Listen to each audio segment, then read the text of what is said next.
Hi folks, Chief Meteorologist James Zahara here. It's been a combination of sun, some clouds, and can you believe it, even some of those clouds even squeezed out a few raindrops in some of our hometowns, especially areas more south of the Quad Cities where we did see some speckle amounts of even a quarter to half an inch of rain. Within the Quad Cities, a few little raindrops, but that's really it. Of course, that activity has kind of faded away, leave behind some more of those broken clouds and kind of keeping those temperatures at bay too, with 70s to even some lower 80s that we're noticing.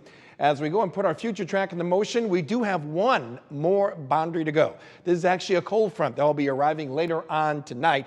The question is the amount of instability left over from the activity that came in earlier on in the day, and of course the amount of moisture available as well. Right now we're still looking at pretty much a broken line.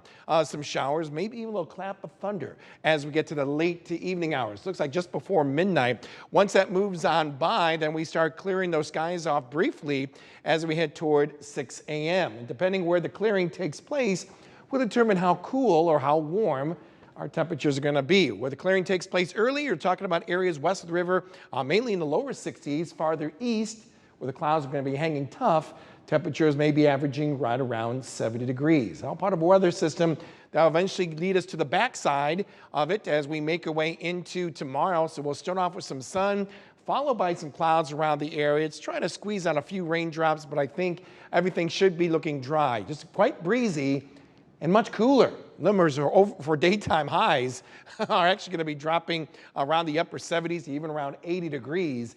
And that is awfully nice for this time of year. A pattern that will continue on in the days ahead with upper 70s or around 80 degrees for the rest of our shortened work week, even going into the weekend.